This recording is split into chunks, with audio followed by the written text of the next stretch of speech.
being here with us today. Thank you to Miami Community News for sponsoring this program. And thank you all for tuning in. We're live today every Monday, 5 p.m. Eastern Standard Time. Shout out to Javier, my amazing assistant producer and behind the scenes. And all my family and friends who like, comment, and share this show. Your support is 100% appreciated and everything to me. We have some amazing guests who braved coming out in the pandemic to talk with us today. Yeah. First up is Kechi Okpala. Did I pronounce that correctly? Perfect. Okay, good. Perfect. CCO, Chief Communications Officer of Catch This, Inc., hailing from Miami. You are from half Bahamian and half Nigerian. Mm-hmm. Love that. And here you put your own spin on the urban demographic. In 2016, you started your own brand. Since then, you've created really a nice niche for yourself. That's how we met, through kind of like some multicultural projects in marketing, entertainment, fashion, government, lifestyle. I'm loving what you're doing. I probably just butchered your bio, my bad. But how are you? I'm good. Thank you. A little jet lag, but I'm good. Yeah, you just got back from the motherland. Yes, ma'am. How was that? It was good. I mean, it was interesting to see the difference between how the US is handling COVID versus the UK and then versus Nigeria. So it's interesting to see how it's being done. I mean, leaving, I had to take a test, they screen you at each stop. Yeah. Coming back, all I had to do was fill out a form. On paper, I hear. Yeah. As well, which is just ridiculous. It was weird. I was the like, amount of paper they ask must me if be I using. took a test, if I'm negative. So it's just like a free for all. So I could see the difference. It's clear. So when you went over there, you had to do some sort of, it was way more serious, basically. Yeah. And then what is Nigeria like? Because I've never been there. So Nigeria is like New York meets ATL meets Cali meets a little bit of the Bahamas. So it's a little bit of everything. You can find something, everything there, you name it, you can find it. So I was in Lagos, Nigeria, and Lagos is a lot of like Brooklyn, the hustle and bustle, people everywhere. There's lifestyle, there's food, there's a little bit of everything, traffic, but it was good. It was needed. Yeah. So what do you do when you go there? Are you seeing family? Are you got business going on over there as well? International? A little bit of both. I see family. I do a lot of consulting, which is great, and just with trying to bridge the demographic between Africans in the diaspora, Africans in Africa, and everyone in between that wants to directly connect or indirect. So whether it be to the culture or to trade, agric, I'm that go-to connect the dots person. Yeah. I read the other day that Africa in 2020 was, I think, the largest growing economy in 2020. I can believe it. So watch out, China. I mean, if China's there, I mean, they have the fastest growing middle class, I believe. China. Exactly. Yeah, but I mean, they're in Nigeria now, so I mean, money. They do. I mean, but imagine they're everywhere. Yes, it's like that is correct. They're everywhere. I mean, and not to say that's a bad thing. They're just everywhere. So, should we tell people how we met? I feel like we should share that story. You can. I think it's good. It tells a lot about what we do as professionals. Yeah. And now we're in front of the camera, so I think that's a good start. Yeah, and it pumps up David's brand. That too. As well. We got to share some love for my mentor. He actually doesn't like it when I call him that. Okay. But he low-key is my mentor. Okay. I like that. That's a good thing. David Pierre-Louis, who recently he just won a Techstars award, I think, actually. Okay. He's a Haitian entrepreneur, has roots in Miami, Haiti, and Seattle. So Mhm. all over coastal. And he has an amazing coffee line. And we met through David. He Yeah. connected us when Yeah. he was doing like that fantastic event. He always has great ideas. Yeah. So I'm happy for him to have. I'm grateful that he Connected brought us. you in my life. Yeah, and look, we're here. Yeah. Awesome. Why don't you share with the viewers a little what you do? And then I would love to ask you, because you've been here in Miami, how has Miami changed over the years? Okay. You know? Okay. Because as a public relations professional, you are part of the guiding narrative of the city, right? Like Definite. you tell the stories, you shape the scene. Definite. So talk to me. Tell me. Tell Okay. everybody. Well, as you introduced me, Kechi Okpala, I head Catch This Inc., which is a marketing, PR, and event production company. Um, and with being Miami, as we know, is multicultural. I'm born and raised in Miami. So, with going to school and meeting people, Miami's a place where you can find anything you want, when you want, how you want. But in growing up, in that, I mean, it's very similar to beach life. I mean, we grew up with having our swimsuits in the trunk of the car. I mean, so whenever you're ready, beach day, you know Yeah. what I mean? And how many people can relate to something like that? I mean, being under 21 and living on South Beach. I mean, spring break. I mean, that's the hangout spot, whether you're visiting or not. You knew that you could just be around and be in the scene. So watching Miami grow and change, look at Wynwood. I Yeah. mean, look how that has just exploded and imploded in so many different ways. I mean, if you're from here, you knew what that was. I mean, long time ago, you couldn't even drive through that neighborhood. I mean, Right. at some point in time, and look at it now, it's Yeah. like it's the bubbling, most happening place to be. So to see it evolve in that, I think says a lot about just the people of Miami and how we just can come together and still be that one city.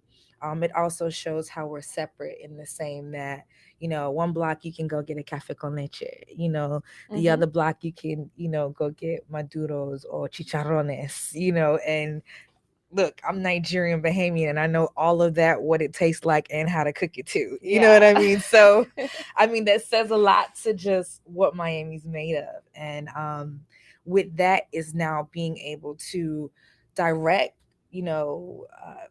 what do you say, not returnees, but new people coming into the scene, families, and being able to shape that, not just about being beach life or club life, but how do you make it a part of your home? How do you make Miami your home? Yeah. And being able to be a part of so many different organizations and brands that help build that. I'm very excited. Look at DJ Khaled. Like, I can proudly say I used to represent DJ Khaled, and look at him now. You know what I mean? So imagine all those all those kinds of things. So it says a lot to what we do in terms of shaping the community, shaping just the happenings, the buzz, and keeping the community aware at the same time too. Well, how exciting. I've only been here for 10 years, but I love this city. It's beautiful. There's so many different cultures here, which equals diversity of food, something that's very important to me. Yep. And there's tons of fun things to do. Yeah. Outdoors and activities and things like that. So in the Bay Area, it's similar in those ways. People always ask me, oh, which do you like more, the Miami or the Bay? And I always say, well, I like them both for the same reasons, very equally. It's just different cultures here than you get in the Bay, and different activities and things, but still great. The same? Yeah. Okay. What are the similarities? Similarities with, so you have just both urban areas with lots of different people. Okay. Of different cultures. Okay. Which means diversity of food mostly is like the thing that highlights it to most. Obviously, you get other pluses with the diversity of culture. You get diversity of opinions and things, Okay. culture and all of that stuff. But to me, I'm like, I can go out and if I'm in the Bay, there is like 20 different types of food I can eat. Okay. Here as well. lots of different choices. Where do you want to go tonight? Let's travel. Let's do a little culinary exploration. Okay. And then the outdoor activities, very diverse selection. Yeah. Like here, you've got the beach. You can go to the Everglades. You can do skydiving over the ocean, the hang gliding, the camping, the springs, scuba, snorkel, water, jet ski, blah, blah, blah. In the Bay, I'm like, what up? Kayak. Let's go to the mountain. Let's go for a hike. Let's snowboard. I could even hit the beach there, but it's not the same. The beach in Cali is not like the beach here. Okay. Yeah. Okay. But at least I have a diversity of things to do gotcha. That are outdoors, and I love nature. Yeah. I want to talk a little bit about, this past year, obviously it's been an intense transformation of growth, and you work with a lot of, urban demographics, urban neighborhoods. What are some of the biggest challenges that urban demographics, face today? In terms of what, neighborhood? In terms of living their best life, fulfilling their purpose. Challenges. I know that's like I just threw a really big one at you. We just went from like culinary tour to Black Lives Matter, Kechi. I think what I've seen, especially within Miami, gentrification has been a challenge. Yes. A huge challenge in a lot of the heritage neighborhoods of Miami. And it now being, changed, or the story being rewritten. And a lot of it comes with a lot of history that a lot of people don't know about. I mean, look at Muhammad Ali when he used to train, down here in South Florida. I mean, Josephine Baker, Billie Holiday. I mean, a lot of some of these places that are in Overtown and Liberty City and places like Richmond Heights, you don't even know, you walk right past it. You won't even know that it's a piece of history that you can't even change or write home about. I mean, so I feel like a lot of that doesn't is doing a disservice to, yes, we want to, I don't want to say upgrade, but yes, you want to change the neighborhood, uplift it, develop it, but at the same time, who's responsible for holding those stories, those memories, those treasures? You don't know who to turn to now. Totally. And I think that's something that we have to do more about, just in terms of, yes, embracing the change and the fun, but also keeping home to our roots too. I mean, because it says a lot about the city at the same time. Well, you can count on me anytime you want me to shout out anybody or anything like that. No problem. I know we have to stay focused on the camera. Okay. We have to look front. I know we're like, girlfriend, let's talk. But any last shout outs? Where can people get in touch with you, etc.? So yeah, Catch This Inc. Like I said, we are on everything Catch This. That's with a K, KECHTHIS.com, on Instagram, on Facebook. Like our slogan, if it's not catchy, it's not you. So if there's any resources you need, or to connect dots both with the community and with small businesses, I mean, we're the go-to. If you want to know a little bit more about what Miami has to offer, both locally and at a state level, I mean, we're the ones to point you into the right direction. Yeah. Okay. Well, I can't wait till this quarantine's over. We can go have bevies. Yeah, we can have bevies. Shout out to the Urban. That's a new facility go there. that I represent. Historic Virginia Key Beach Park. Right. Love that. My aunt Nail Polish, vegan CBD. Okay, shout it all nail out. Polish. Yes, I want to have all of them on the show. And they're all local. I'm all about supporting local at the end of the day, because it says a lot about the local business industry and the small business industry, and how we're just evolving and developing our own brand. So, like I said. Well, Miami Community News is all about supporting local too. They've been doing that for over 60 years. As I've been able to be on this show and come into the studio every week, I'm starting to learn so much more about them. And it's been such a pleasure. Definitely. So let's go to the Urban. Yes. next week. Let's go to the urban. Catch us at the urban next week. Thank you, Yes. Kechi. Alrighty. Thank you so much. As we transition to our next guest, I do want to share this past week was pretty exciting. We stirred up some I don't know, some interesting comments on social media. It was quite exciting to experience my first kind of like a challenge type of discourse in the comments. I don't know if any of you guys saw that there was a response to the comments I made about systemic racism last week. And I just wanted to remind people that, you know, if you want to support people of color and woman founder, you can do so by purchasing my book and shopping my family's CBD line at bffhemp.com.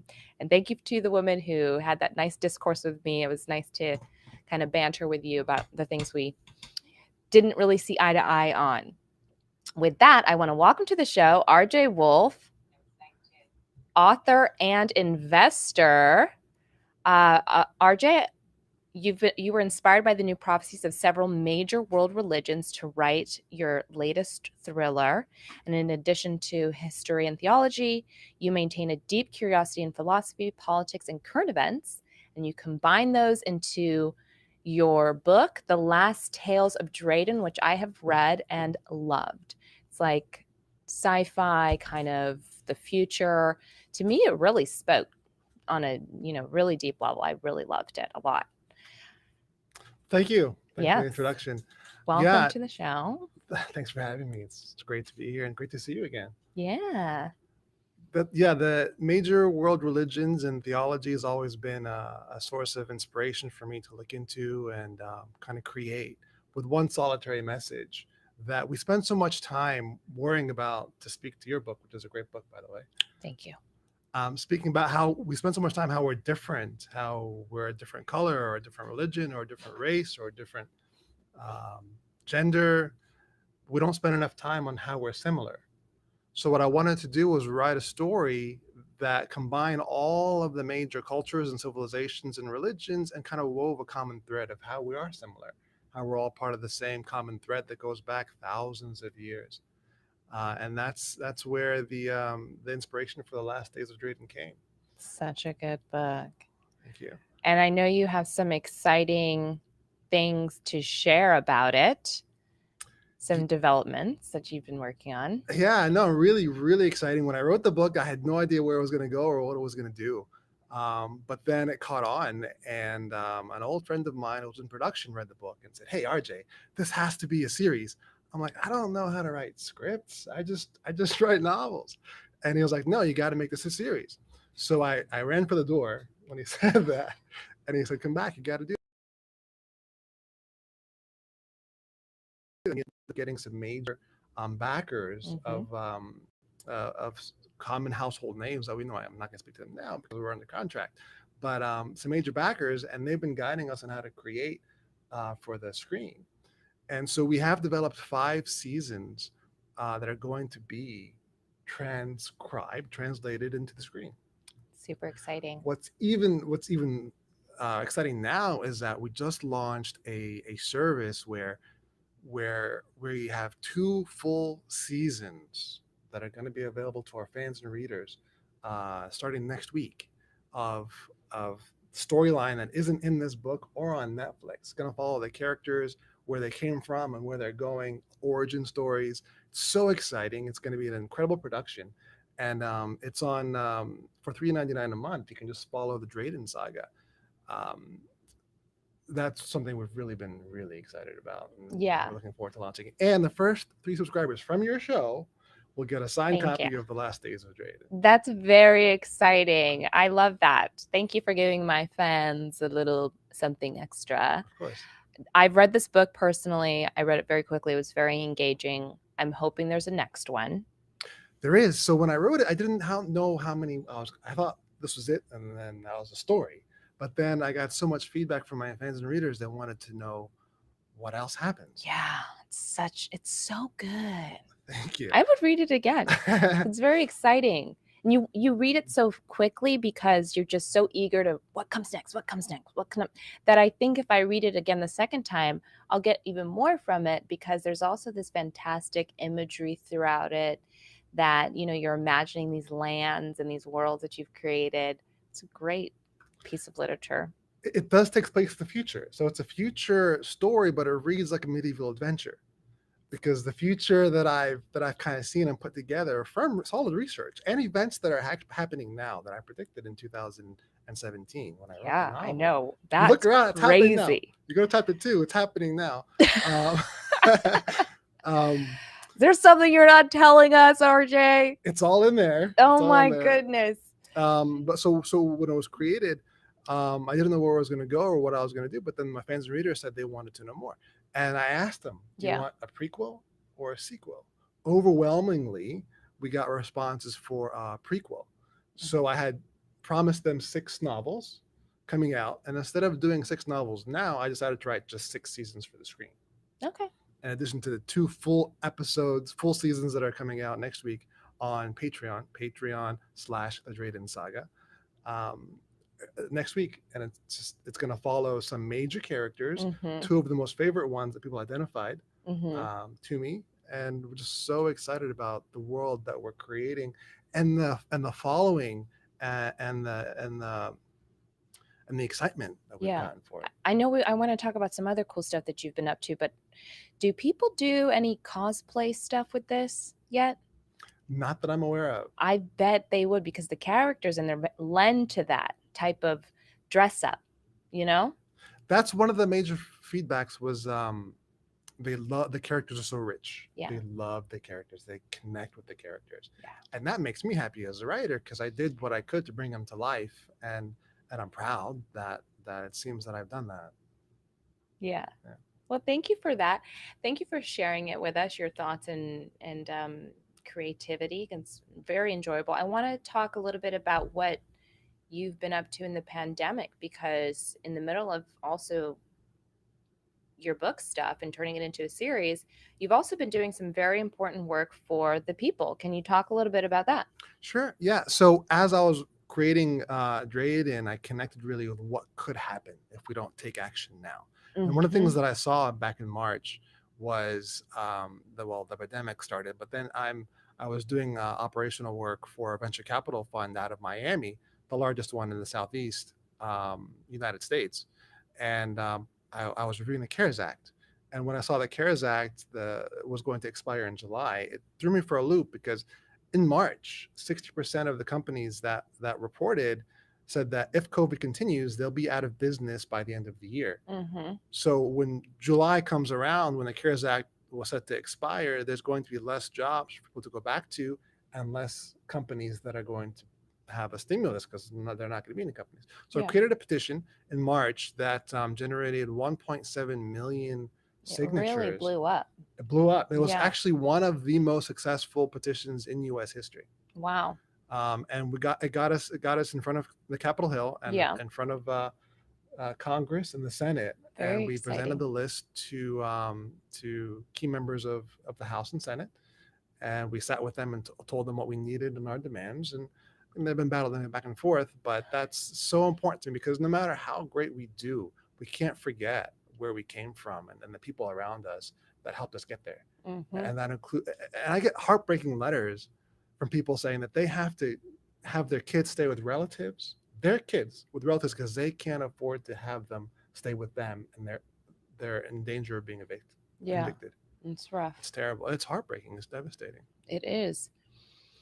So what do you think that they're going to do? Do you think we're going to get some new relief from the government?